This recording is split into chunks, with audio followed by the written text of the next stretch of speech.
আসমানে উঠেছে রহমত ও বরকতের চাঁদ, দোয়া কবুলের মাস মাহে রমজান। মাহে রমজানের দিন গুলো নয় তো কোনো সাধারণ দিন, এক একটি দিনে শোয়াবো নেকিতে থাকে যে ভরে, ব্যক্তিও জায়গায় পাতা থাকে না পরিপূর্ণ হয়ে শোয়াবো নেকি মেখে থাকে কিনারে কিনারে। জীবনের গুনাহ ঝরে যাওয়ার মাস মাস মাস মাহে রমজান মাস।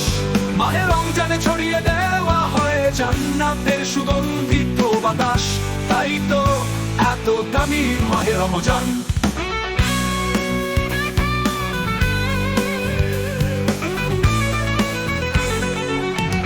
উঠতে হবে সঠিক সময়ে, সেহেরি খেয়ে ফজরের নামাজ আদায় করতে হবে যথায়। 5 ওয়াক্ত নামাজের সাথে পড়তে হবে তারাবি। আল্লাহ তাআলার কাছে তখন নিজেকে নেককার ও ঈমানদার বান্দা হিসেবে করতে পারবো দাবি। চলতে হবে সৎ পথে, রাখতে হবে মন ও হৃদয় পরিষ্কার, তবেই তো পাবো মাহে রমজানের পুরস্কার। মাহে রমজান একসাথে থাকার জন্য হৃদয় গুলো টানে, অহংকারের অদৃশ্য বাধায় পড়ে থাকি এই স্থানে।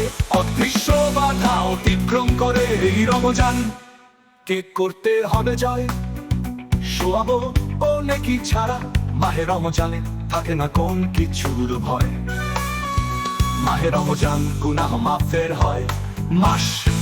মাহে রমজানে থাকতে হয় সবাই মিলে মিশে, ধনী গরিবের ব্যবধান ভেঙে শেয়ার করে ইফতার করতে হয় ভালোবেসে সবার সাথে। তাই তো আল্লাহ তাআলা আমাদের উপর মহা খুশি হয়। আকাশে যেমন ভাসে প্রচুর নক্ষত্র, আকাশের নক্ষত্র চেয়েও বেশি সওয়াব নেকি পাবে তারা রমজান মাসে রোজা রাখে।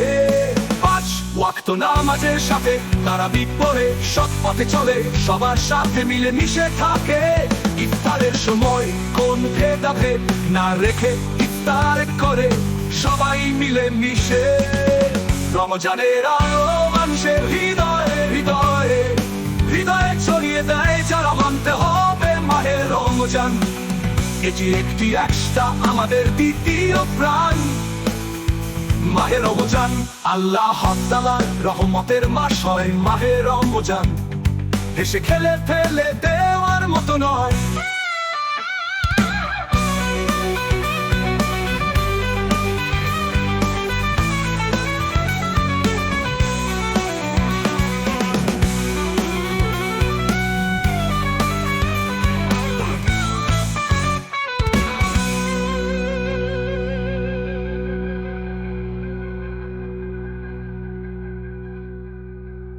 মাহে রমজান বরকতের মাস নিয়ে আসে,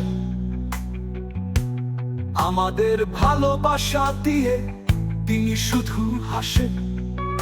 পুরস্কার দিয়ে যায় ভালোবাসা, নিয়ে যায় গুনাহ এর চেয়ে ভালো পুরস্কার।